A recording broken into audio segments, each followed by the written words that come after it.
The man who says get these hands is going to get that money, all that and more. Come on with us.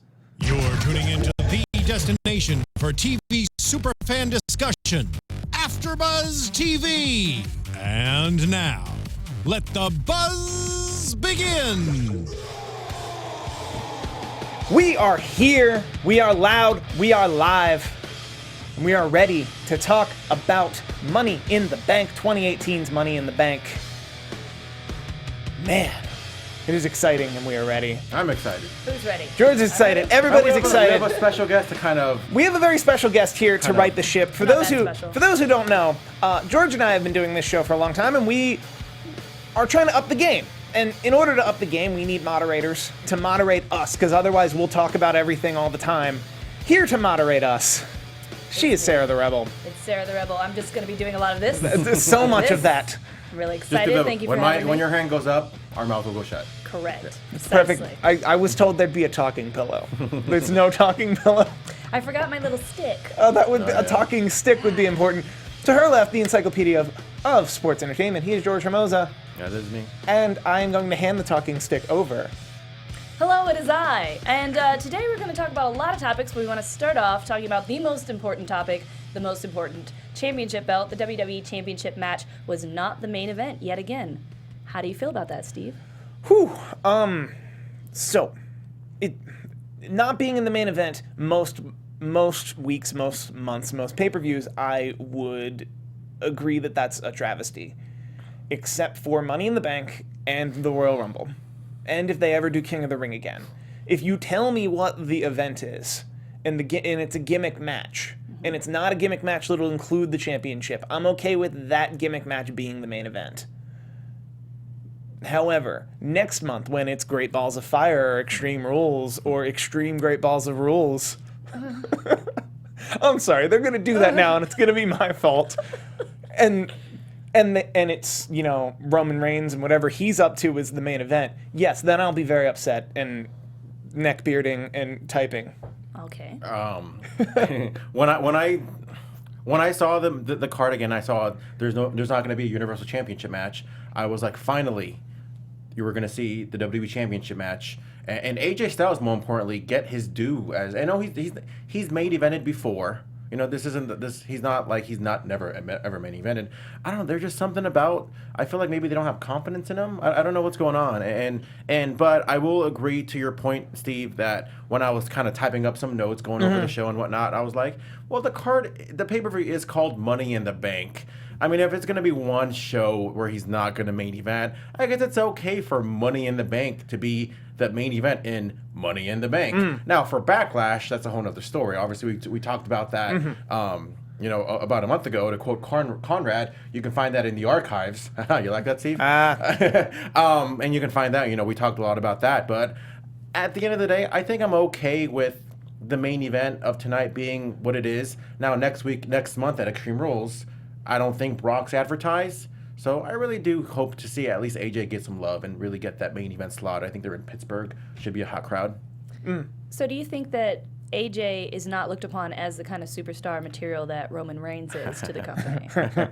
I'll start that one. I wholeheartedly agree that the people who make these choices of who goes on last, who's the main eventer, who's the big money guy, do not see that in AJ Styles. They see someone who's overperformed well beyond what they ever thought he would ever be.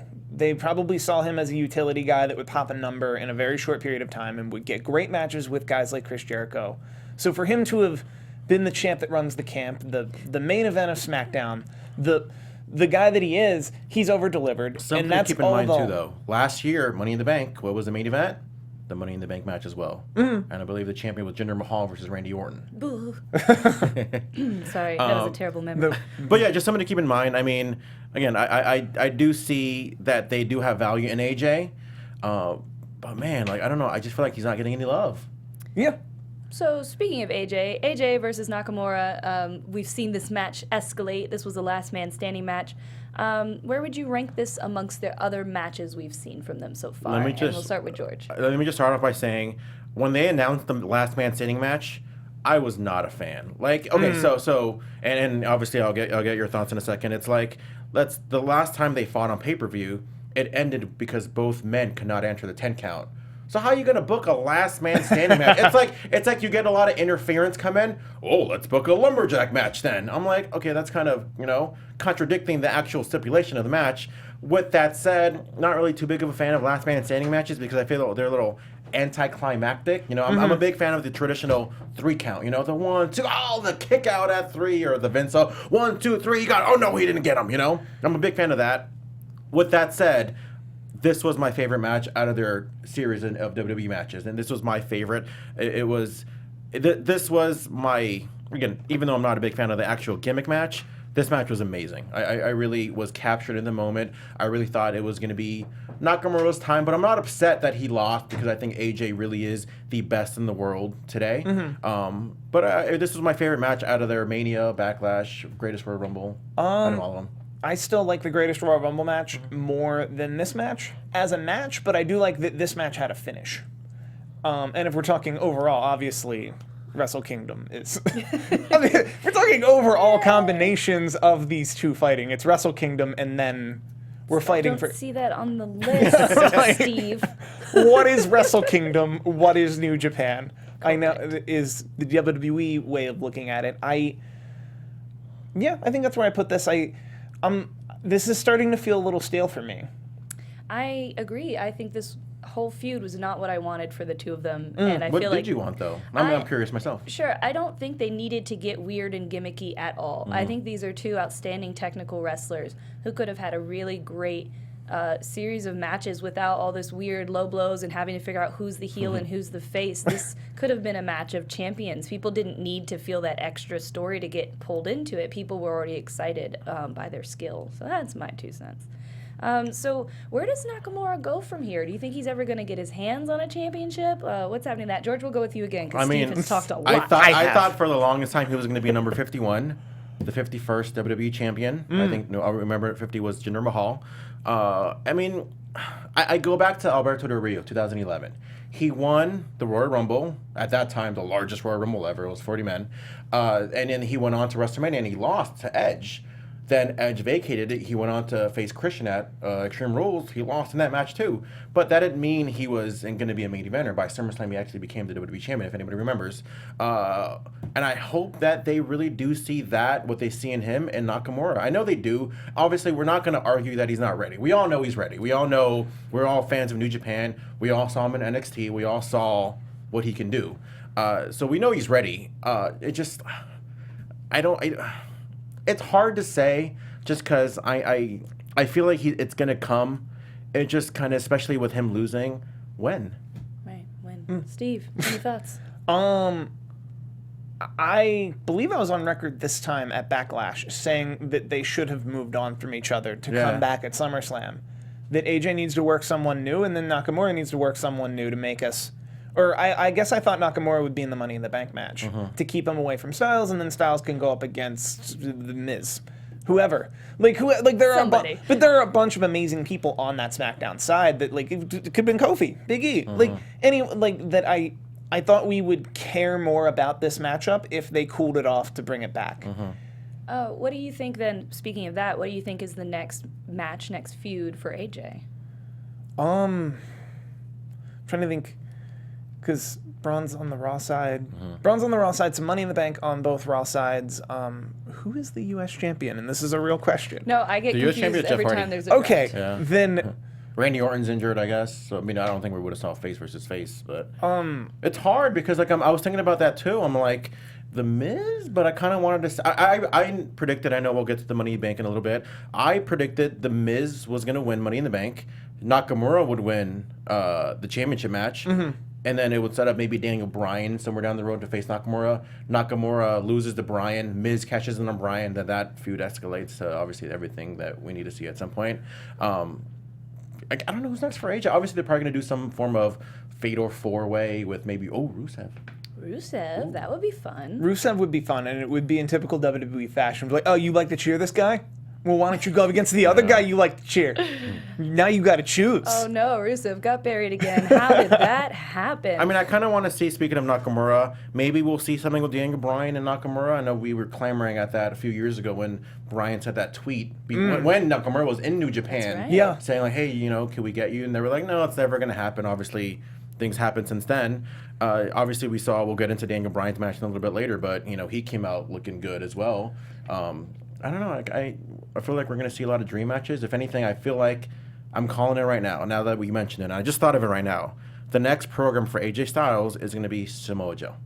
Okay. Bold prediction, considering you were absolutely wrong so far in the other two predictions you made.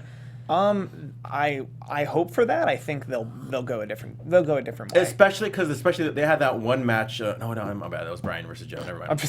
All right. I thought AJ versus Joe, but we need to see, especially with all that footage that they've had on TNA, and they just did that AJ Styles episode on the Bruce Pritchard show on the network. Mm-hmm. I don't know how the numbers are for the GWN network. Who knows? But I certainly don't have those numbers. Yeah. So I think we're going to see AJ versus Joe at Extreme Rules. Calling it.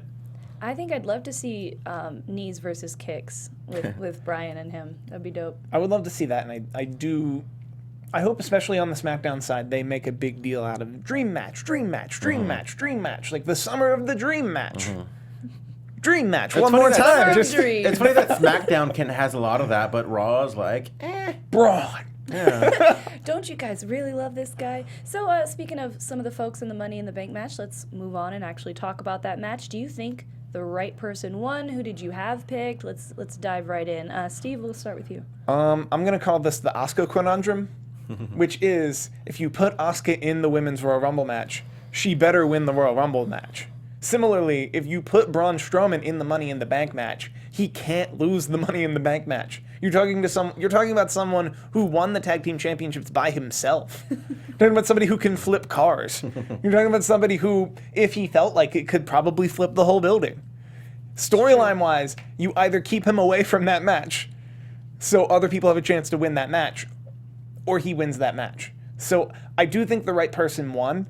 I don't know if this is the best move for Braun's character, because this kind of stabilizes him and grounds him in a way I don't really want. I want him to be I want to be able to believe he could flip a building. And him holding a briefcase and biding his time and waiting, I can't imagine this hurricane person holding a briefcase. It's silly. Holding a briefcase and waiting and calculating and unless he turns up tomorrow night.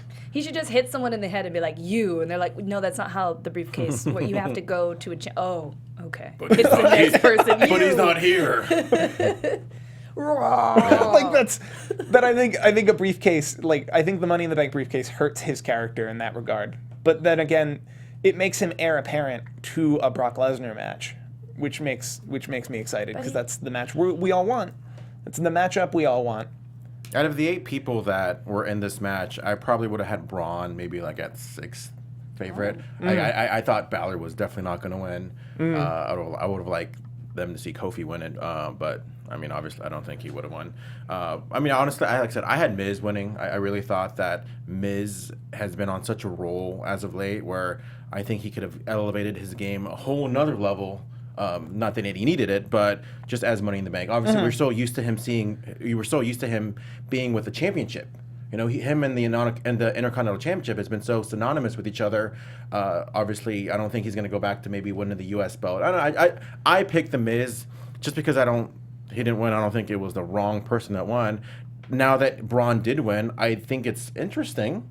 I disagree with where he has to win because it's not like a Royal Rumble where he has to at some point get eliminated. It's not like he had to get withdrawn from the match. Like you can be, buried under the ladder. So I do kind of disagree with that, but I do get what you're saying. If he greatest Royal Rumble, he had to win the greatest Royal Rumble. Yes, there was no way around him not winning the greatest Royal Rumble. But with this match, now that he won, I want to see him obviously he's going to cash in, but does he cash in against Brock? I mean, the big rumor at SummerSlam is either Roman against Brock or Rollins against Brock. But if he does cash in against Brock, he can't do a spontaneous thing. He's Braun Strowman. He doesn't need to wear you down. He can just call out the match and say, hey, next week you're going to get these hands, and then he destroys Brock Lesnar. Which isn't very Money in the Bank like. I really wanted Kevin Owens to win. I feel Me like too. he has the perfect personality to have a briefcase and to be a jerk. I mean, he was so great with a bag of pancakes. Imagine how great he would be with a box. I'm the conspiracy theorist who tends to believe that Mattel screwed that up. Oh. Mattel released footage, pictures of toys they were going to put in stores that had Natty and Kevin Owens holding Money in the Bank briefcases. The curse strikes again. Meaning that was probably the plan, and then it got out there, and they're like, well, no. Terrible. So, as far as ranking, because everyone loves ranks, how does this Money in the Bank match rank against previous ones? I really liked it. I really thought this was an entertaining match. I thought it was a great main event. I thought it was a great match to close the show. We'll see. I mean, I guess for the sake of this show, I'll say maybe like top 7. I think the first few were I think were the best ones. The first one was the best. The second one was really good. Some of the ones like at WrestleMania I think were more standing out because maybe it was WrestleMania more so than some of the matches from the Money in the Bank standalone pay-per-view. But as far as that goes, I think this is maybe one of the top 5 from the standalone Money in the Bank pay-per-views. This was just fun. I think everybody got a great reaction. Everybody, like you look at the entrances, everybody got a great reaction. And you had 8 superstars kind of go at it and just kind of go all out. I think this is a top 3 Money in the Bank match if you include the 8-man matches. Because some are 6, some are 8, and there's a different dynamic to a 6-man ladder match versus an 8-man ladder match. An 8-man ladder match, it's by its virtue kind of a cluster. That everyone just kind of gets their stuff in. Right. You only have so much time for story, and that whereas a 6-man ladder match, you know who everybody is. Right. You've really done your analysis. There's really only one underdog, and if done really correctly, there's 5 dudes where you're like, I don't know. Right. I think they did a really good job of giving each of them a time to shine, though, in this match in particular, which is why it's one of the top Money in the Bank matches for me. So good job, Money in the Bank. You made the list. So now we'll talk about the best Money in the Bank match, the women's Money in the Bank match. The 3rd ever women's Money in the Bank ladder match. George, who impressed you the most in this match? Overall, I really, really like this match. Just for the sake of ranking it, I rank this one higher than last year's Money in the Bank on the pay-per-view because remember they had that one on SmackDown as well. I thought out of everybody, I thought Alexa and I thought Ember Moon looked really, really good.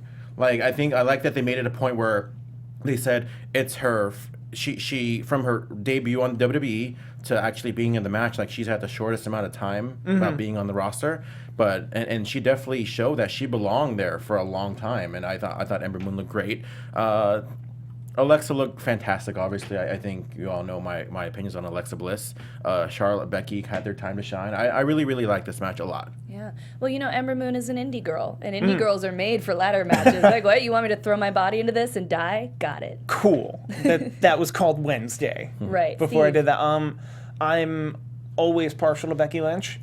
And aside from the one moment with the carabiner, which I'll ultimately forgive, I thought she shined really bright. It was it was bad. You could clearly see she had it open and then she just held it she had it open and then reacted to someone below her in an attempt to, but you have it open though. Right. It made no sense. I don't know who blew this, but that kind of set the pace of that match for a second. And I think Naomi did something similar. Well, at least with Naomi, she didn't get it unclipped. So yeah, she had her hand on it, but in a way where it's you had that, though. Right. I think that Finn Balor did the best job of, I've reached for it and accidentally hit it, so now it's swinging and it's hard. That's what should have happened. Instead, Becky was like, I have it completely unclipped and I haven't moved it.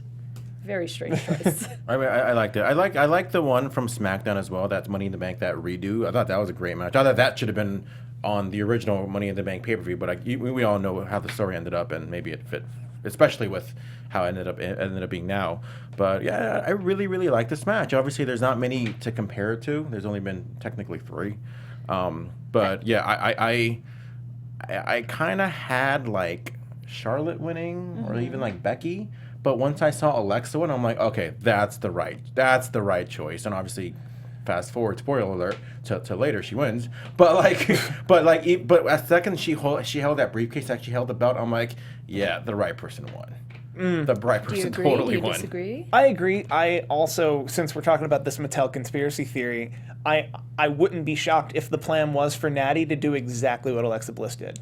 And they're like, well, it's Alexa Bliss now. Blame Mattel. Blame Mattel. I thought that this was an amazing match, period, for a pay-per-view, for a women's pay-per-view match. Because a lot of times there's a lot of hope and excitement, and then somehow stuff just doesn't come through. And then, like, the Monday or the Tuesday after will be a really great normal match. And I think this was one of the few times where I was like, I can't even remember a match I've enjoyed this much on a women's pay-per-view, because there were so many fun and interesting and different things that we got to see them do compared to normal. I like that spot. I mean, Natty always does it, where Naomi did the splits on the legs, and she did that kind of running thing. Man, that Naomi is flexible as hell, man. Naomi was like, I could do it. So, speaking of specific performers, Lana was kind of seen as the person with the least amount of experience, which she is. Someone we thought, why is she even in this? How do you guys think she actually performed? Steve, we'll start with you. I think she performed well, and given the understanding that everyone else in that match is the ring general, the ring technician, like that they bring the wrestling. She was there to perform, and I think she nailed that part. I do think for the wrestling, she looked better. She looked probably as good as she's ever looked, but you kind of have to judge her on a curve, if you will. And that's nothing against her. It's just they're never going to put her in the same spot they'll put Becky Lynch or Charlotte Flair or Alexa Bliss. I think for a match like this, it was perfectly fine, just because she was being able to get protected by a lot of people. We haven't really seen her, if she can go or not. Obviously, a year ago, she was facing Naomi for the belt. That kind of saw a little bit, and then like the next few matches were like all squash matches. But I mean, I'm happy that they're actually giving her a shot. And if anybody watches as much Total Divas as I do, you'll know that she really wants this. She really wants to be a part of the show. She wants to be a wrestler. She doesn't want to just settle to being, Rusev's wife. So I'm happy that she's at least getting to shine in some of these Money in the Bank matches. And I want to see if she can. I mean, she annoys me honestly, but at least I want to be able to see if she can do what she has worked hard to do, and we'll see if she can go. I agree. So, Ronda Rousey. Now we saw her at WrestleMania. She actually, I felt, did a surprisingly great job. And now we're seeing her in Money in the Bank in a match that some people felt maybe she was not ready for yet, because of what do you do with the strongest woman who you're clearly building up, and then your supposedly female Brock Lesnar. How can you possibly resolve this? So what do you think about how did this match go? And we'll start with George. It's funny that you mentioned that, because pretty much what I just said about Lana is like almost the same exact thing, where like, you have the match experience and let's see what she can do. Obviously, Ronda Rousey is a whole nother monster on her own. Like, obviously, we all watch UFC and what she did there. We all saw what she did at WrestleMania. But now it's like, let's see what you can do in a one-on-one situation. This isn't some house show in Europe. This isn't some six-woman tag where to see, this is her and Nia Jax. I love this match, and I will buy anything Ronda Rousey does. I think she was amazing once again. The match itself was fantastic. I thought the finish itself was like, okay, like that's what they're doing, and this is amazing. I'm really excited to see what's next for her. Like, is it going to be a three-way? Is it going to be her and Alexa? Like, she put a beating on Rousey. Alexa did. Like, she put a beating on her, almost kind of like, hey, you're my next champ. Who knows? Obviously she'll probably have a match at SummerSlam, but yes, absolutely. I think she did amazing. I'd probably even say not as good as WrestleMania, but obviously there was so many more factors in that match that made that match so great. But yeah, I thought she was amazing in this match. Steve? I thought she over-delivered, to be very honest. And I think they've been keeping Ronda Rousey wrestling under wraps up until this moment. Like, truly one-on-one, lights on bright, fighting for a championship. They've been keeping it under wraps up until this moment. They also didn't intend for this to be the moment. The UFC had their way, where they were like, we're going to announce a week earlier that she's going to be in the Hall of Fame. Same building. Yeah, no, not the same building, but same city. Same city. Yeah. Same city. A week earlier, we're going to announce that she's going to be in our Hall of Fame.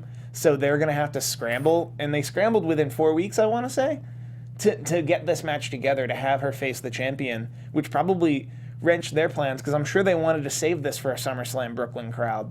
But they're happy to do it at Money in the Bank. And this finish was perfect. If it were me, I would try my best to keep Alexa Bliss away from Nia and Ronda, and keep Ronda out of a three-person match, because the money of Ronda's going to get him in the door, that you should have Ronda with someone else.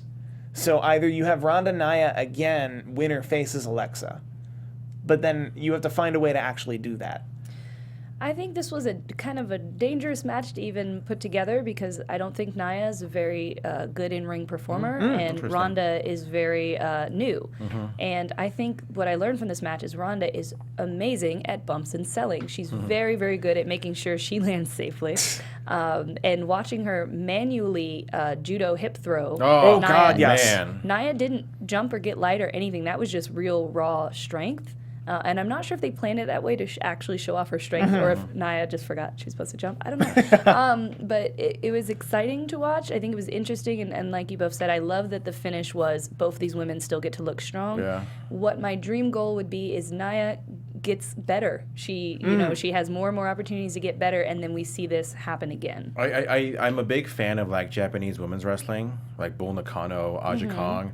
Nia Jax needs to be the next incarnation of those women. Like if she's got a way to go, but man, if she were to even get even remotely close to that, man, like we're gonna see something real special in Nia Jax. But I disagree in some extent where I think she is not that bad, but I do think that she's not the best, like not even top maybe 7 or 8 in that division or even on the whole company, maybe even not even top 10.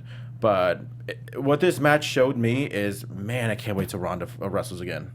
Like, whatever it is. Doesn't matter if it's a 6-woman or whatever it is. Like, I cannot wait till she steps in that ring again. And I wouldn't mind if somehow they take Ronda down a couple rungs on the TV, that Nia gets that rematch and Ronda doesn't. But then Ronda just goes up against Mickie James or Dana Brooke or a local talent or someone they pluck up out of like maybe an NXT call-up, and she just squashes them. Like, that's, if you're not going, like, now that they did the big title run, now that they did the big title match with Ronda, they showed her off, they can treat her like Mike Tyson. Because, like, people paid a lot of money to watch Mike Tyson knock somebody out in 3 seconds. Right. I would pay, or continue to pay $9.99 a month to watch Ronda Rousey tap out Mickie James in 20 seconds. I agree. I think there needs to be more squash matches. More. Give them to me. So what do you guys think is next for Ronda? You kind of answered this a little bit. So George, what do you think is next for? I think we're going to see some form of tag match with her and Natty. I feel like they're trying to play up that a lot. You know, how friends they are. It's like, if you're going to sit there and push how friendly you guys are, then why not just have the occasional tag match? Eventually, maybe Natty turning. I'm not really a big fan of Natty as a babyface. Maybe I'm in the minority. No. I don't. I just feel She like looks like a villain. I feel like she tries too hard, and she's got that like heart lineage. The only thing I hate when she does it when she says best there ever will be. It like annoys me when she says that. But I don't know. I feel like especially with the experience that Natty has, she can really bring out the best in Ronda in front of a high audience. Obviously, Ronda can go. I'm not saying she needs to be carried, but she is still relatively new in the business. But with her, what everything that we've seen her do so far, and everything that Natty has shown us in the last 15 years or 10 years or whatever it is, like, man, like I want to see them go at it. They're playing up this friendship too much for at some point that not to do a heel turn from Natty. Definitely. And that was actually, those photos that they keep sharing are from the school that I train at. Shout out to Santino's. So the next question is the biggest question of the night. Is Mella money? What did we think about her match? We'll start with you, Steve. I think James Ellsworth is money. And that's not to take anything away from Carmella, but I think the Carmella-Ellsworth pairing was the money. Like, always, like dating back a year ago when she won Money in the Bank, but he really won Money in the Bank, and like he tried to speak like he was woke, and like wasn't, and like everything about him was just so money that I'm happy they're back together, and this gives new leg to Carmella, because Carmella by herself started to become a problem. She started to become overly annoying. She started to like, and I know a heel is supposed to be overly annoying, but she got to the like change the channel annoying, and that's the line you don't actually want to cross. She was there for me the entire time. George. I'm a big fan of Carmella on the mic. Like, she has killed it ever since that brand, or I guess the draft lottery, and she was cutting promos on Nikki Bella. Like, man, those promos were brutal. And I'm like, dude, I'm a big fan of Carmella. So I'm happy that she's champion. Is she money? Yeah. I really think so. I was that promo in London. I thought was fantastic. I'm happy that Ellsworth is back. And just on a side note, like if you heard, I think he did like a few podcasts like right after he got released.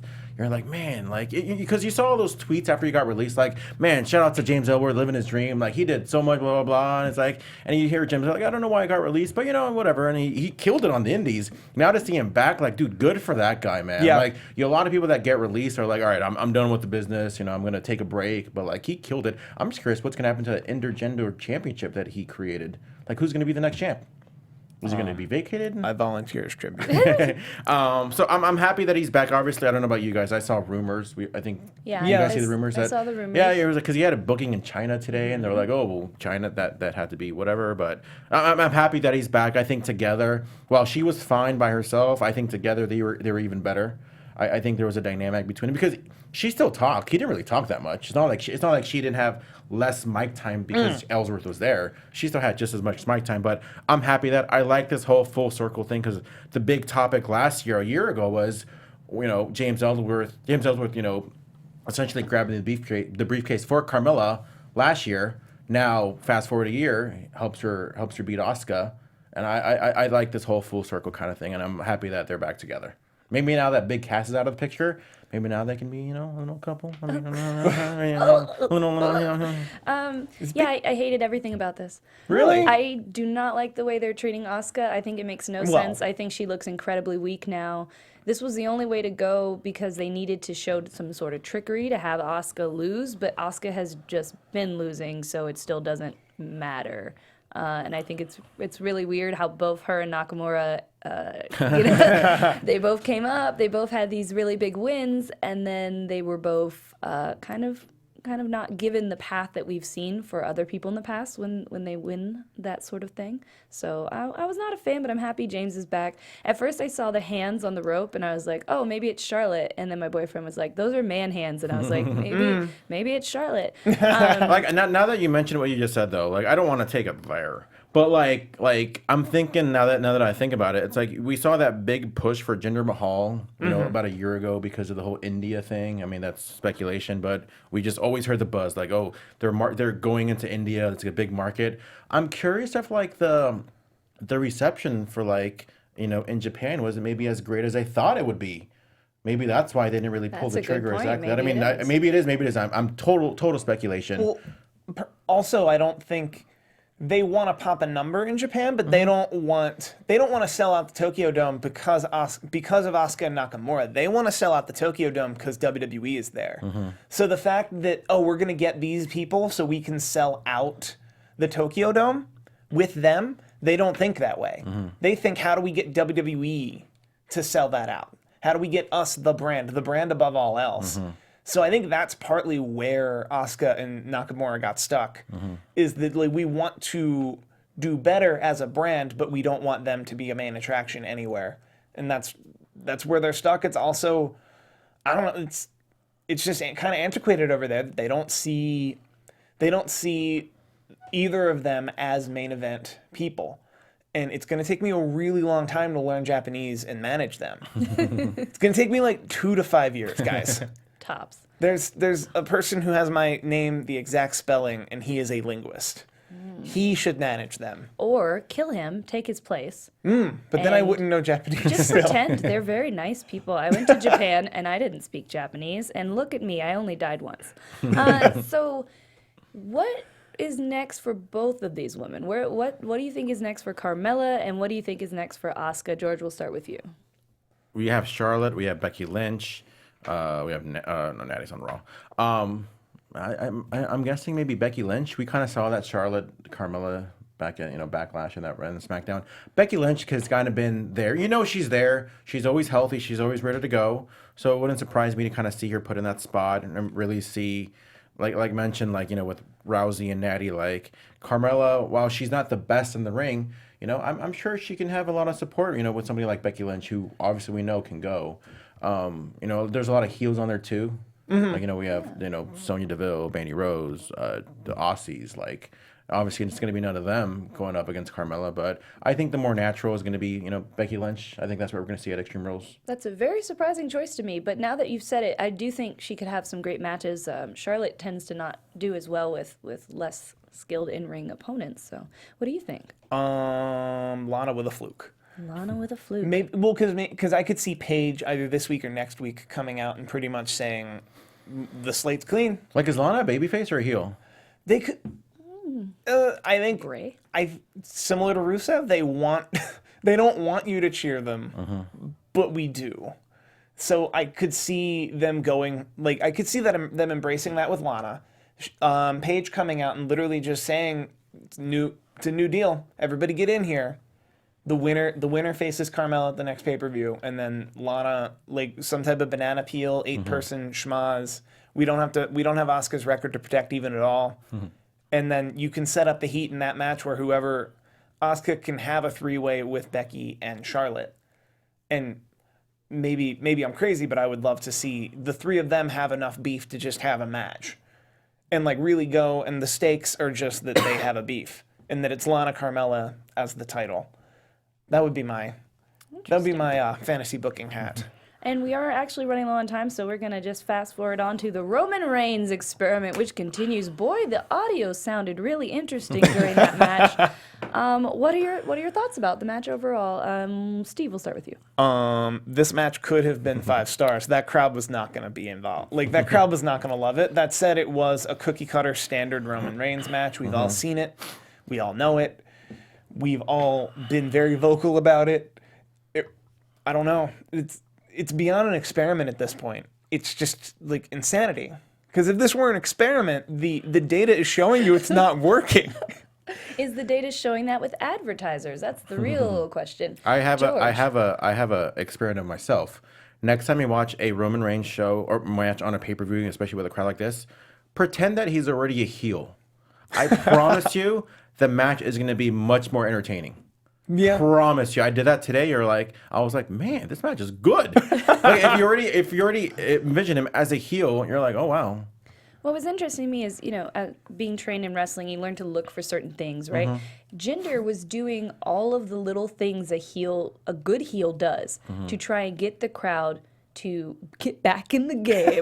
And he was doing such a good job, and it didn't matter. You could literally see everyone just looking off to the right at one point. I don't know if there was a beach ball or if everyone was waiting for their chance to do the wave. Well, do you think that the crowd will have an impact by doing this over and over, or do you think WWE will continue ignoring them? George, we'll start with you. I think WWE cares less. I don't think they care about what the crowd thinks. Because my thing is, I'm watching it, right? I'm trying to speak through to the crowd with my mind. I'm like, crowd, if you really want to make a difference, go to the bathroom. But when Vince or whoever is in the back sees that, they're still seated, they're still giving a reaction, they're not going to do anything. It's when you actually make an impact on what you're doing. So if you don't want to see Roman Reigns, first let me just say, I love Roman Reigns. I think he's top 5 in the company right now. But if you don't want to see him be where he's at, do something about it. But don't just sit there and try to, do chants or whatever you're trying to do, because you're just going to make them want to do more. Yeah. Also, that needs to happen in, dare I say, a flyover town.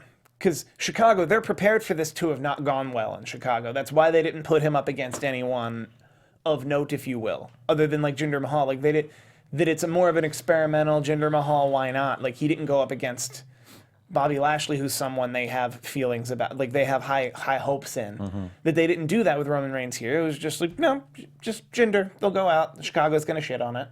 And that's how it'll go. And I don't know. I'm outspoken about how I dislike Roman Reigns, the character that's presented to me on television. I understand, and it frustrates me because the character that's been described to me by the commentators, the character I've seen glimmers of in the past, I actually really, really like. I just feel like they're not sticking to their own canon with Roman Reigns. Try watching it with him as a heel. I agree. Trust me. And I think they could have turned him heel 5 years ago. We would love him. He would be the most over person. He would be the most over babyface in in the territory. And you'd think they get a hint from that from all these people they keep trying to have as heels that people keep falling in love with despite us supposed to be booing them. Like, just give it a try. Is Seth Rollins becoming the most exciting Intercontinental Champion of all time? Oof. He's on his way. Miz was pretty exciting. I liked Miz a lot too. George? Just match quality wise, oh man, because you think Intercontinental Championship, you think Brett, Shawn, Mr. Perfect. Fast forward to even like a Chris Jericho or even like an Eddie Guerrero, but man, Seth Rollins is consistently killing it every single time. Like, you don't really think of Elias as like a I'm not saying he's a bad wrestler, but you think of him as an act. Like, he comes out there, you do the Who Wants to Walk with Elias, WWE stands for Walk with Elias, and you're like, but after today, you're like, man, like, I have more confidence in his wrestling ability because of Seth Rollins. Like, and I don't know about you, but like, it looks like Seth Rollins' pop is getting bigger and bigger. Once you think it can't peak, it gets even bigger. Like, and I know there's good acoustics in that Allstate Arena building, but man, like Seth Rollins, like in the short amount of time, I think 69 days I put down. Like, I think they said he has already had 7 different challengers. Yeah, across like multiple countries. Yeah, like he brought the best out of Mojo Rawley, like that ladder match from Greatest Royal Rumble. Like, now with Elias, like, man, like he's up there now. Like, he's only been like a month and a half, but he's up there. Dare I say he's the top dog on Raw because Brock doesn't show up, and he's the guy holding the belt. That I think. And I think they're trying to do it. I think they need to start making a bigger push that Seth Rollins is the guy here. If you're a singles competitor here and you want the belt, Seth Rollins has the belt because Brock Lesnar's never around. Right. And they've tried that in the past and it's been so-so. But I think someone like Seth Rollins can really take that ball and run with it. And I'm hoping they do. That's true. We're going to keep moving forward super fast. What's next for Daniel Bryan? He's had 2 straight pay-per-view victories over Big Cass. Where does he go from here? Hopefully that is done. And we'll start with you, George. I mean, I'll start off by saying I'm not really a big fan of this heel Big Cass. I may be in the minority. Maybe you guys can let me know what you guys think real quick. My minority. You like him? No, I'm saying it's not the minority. Okay, for me. okay. I think it's terrible. I don't know. I think he still needs a lot of work, as far as Mike goes. I mean, he's a big guy. He's a big presence. Like, I mean, I thought he was great as a babyface, but for that said, I thought it may be his best match to date, but, it's with Daniel Bryan, so that says a lot. But I just hope that he keeps this streak of, Daniel Bryan, that is, keeps your streak of saying, hey, I'm healthy, like, I'm good, Now we can maybe hopefully give you a title belt. Maybe start off small with, like, the tag belt, But I don't know who he will team with, but... But, like, give him something, I think has been my problem. But does he need it? Does he need a belt?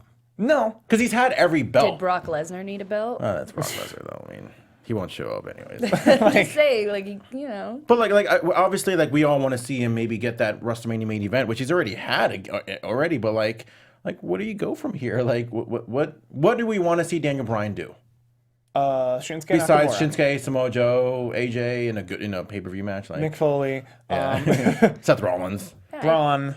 I kind of think he could The because Rock. he had such a big run. He could be the guy who helps put people over and has these great matches. I mean, if that's the spot that they have for him, I think he'll do a good job fulfilling it and then accidentally get way too over and then get to do something cool because that's how he rolls. So moving on, what do you do with the Bobby Lashley? We'll start with Steve. I've been perplexed ever since they brought him in after WrestleMania, right? Where he just showed up. After Mania. I honestly feel like he was someone that was on Vince's wish list for a very long time. And he was on the wish list without ever there being an intention. And I think he had been on their wish list for like 2-3 years. That's at some point the stars all aligned and they got him. And here we are and here's what television looks like when they never knew what they were going to do with him. And they're like, well, just throw him in there with Sami Zayn. Sami Zayn's a heel now. What's he gonna do? He's gonna make fun of his sisters. Okay, so he'll get angry. No, faces don't get angry. But he's gonna question his military record. Oh, he'll do an obstacle course. You guys want to know why this guy's cool? Because he can climb a rope. I can't do it. Yeah. It's very difficult. Yeah, I know. I have decent upper body strength, but I'm a heavy person. they don't have a plan for Bobby Lashley. They don't necessarily have a plan for Sami Zayn other than that they can trust him in situations like this.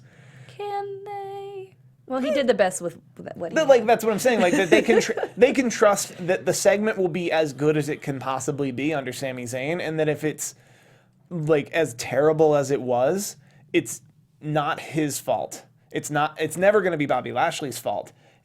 It ultimately falls back on creative when you do something like that. And I don't know.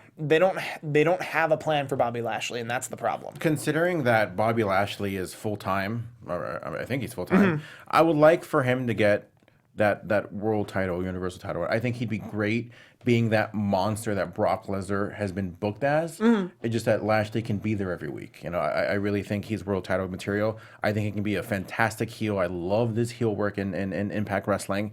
I thought that's what they were doing with that weird interview with him and Michael Cole, or no, Renee Young, I'm sorry. And Renee Young, where he was talking about his sisters and whatnot. But, like, I don't know. I think this whole storyline's weird. Yeah. It's, like, weird. It's sometimes like, do you guys know that people like champions and winners too? They don't always have to have some quirky reason for doing things. Sometimes they can just want to be the best. I mean, look at his pecs. He clearly went to the gym one day and was like, I'm gonna have the best pecs in this gym. Like, that, he didn't need to worry about his sisters and his pecs. He worried about what he wanted in his goals. I do think Sammy's that guy that they can count on. I want to see them do more with Sammy. Like, I still to this day think that him and KO should have like a tag title run. I think they'd be great as like heel tag champions. You need a tag division for that. Yeah, that's true. So speaking of tag division, the Bludgeon Brothers versus Gallows and Anderson. What do you guys think? And then how do you think that the SmackDown tag division has been since the Superstar shakeup? On paper, I think the SmackDown tag division is one of the better tag divisions in wrestling. In practice, the Bludgeon Brothers are your champions. They're on the pre-show. Like, all of your great tag teams are like struggling to get any time on television. And if you're talking about main roster tag team division, the B team are the #1 contenders. And they weren't even on this show at all. And they're the B team. Like, I think putting the B team on the pre-show would have been a perfect move. They're the B team. It's built in. Also, no one buy that white T-shirt that they're selling. Oh, man. Buy a white T-shirt and a Sharpie. It's way less money. Man. Oh, come on. Stop. If they don't make T-shirt sales, they're going to lose. I say this all the time. I think with SmackDown, I think it's an unfortunate situation that there are just too many people on that roster in a 2-hour span. Like, you think about it, I don't think the Bar and the Usos have been on TV for like the last few years, and they're like the two of the best tag teams like all over the world. Obviously, Bludgeons don't even wrestle; they just have that weird little video that they show up here and there, you know. Sanity and Authors of Pain are on the same milk box. Sanity's going to debut at any given day now. But man, like on paper, you're absolutely right. Like, I'll agree 100%. Like, on paper, you would think that SmackDown is like stacked, but it's like you can't be stacked if they never show up. Yeah. Or you never book them. You never use them. And then they wonder why the Bucks don't go to WWE. They have a lot of reasons, but that's one of them. Reasons, and like, yeah. But like, if I were the War Raiders down in NXT right now, obviously paycheck-wise, I'd want to be on the main roster, but creatively, I'd want to stay in NXT for years. Yeah. Because they actually get to do stuff. Yep, I think that all the time. There's so many. I wish that there was more of level between NXT and the other two, so that people could kind of just go back and forth and just let them have fun, guys. So that's a wrap on our conversations. I think you both did very well. Really? Good job. Awesome. Thank you. You know what? You did well as well. Oh, shucks. All the pleasantries. Here. Okay, so bye. Wait. Why aren't you guys saying anything? Oh, sorry. I'm Steve Kaufmann. You can find me on Twitter almost exclusively at Steve Kaufmann. That is Kaufmann. I run 4 very well-known YouTube pages. If you want to find out which I don't ones, know about any of them. If you want to find out which ones, they're in my Twitter bio. You got to follow me. I'm George Hermoza. GHERMOZA is my Twitter and Instagram handle. Calling it right now. At SummerSlam, it's going to be Johnny Gargano versus Tommaso Ciampa. Interesting. Not Brooklyn, not NXT, at SummerSlam. And I'm Sarah the Rebel. You can find me everywhere at Sarah the Rebel. And I'm also on Women's Wrestling Weekly. Women's Pro Wrestling Weekly. It's got a lot of W's in it. Go find it. It's on this channel. Awesome. Thank you, guys. From executive producers Maria Menounos, Keven Undergaro, Phil Svitek, and the entire AfterBuzz TV staff, we would like to thank you for listening to the AfterBuzz TV network. To watch or listen to other after shows and post comments or questions, be sure to visit AfterBuzzTV.com. I'm Sir Richard Wentworth, and this has been a presentation of AfterBuzz TV. Buzz you later. The views expressed herein are those of the hosts only and do not necessarily reflect the views of AfterBuzz TV or its owners or principals.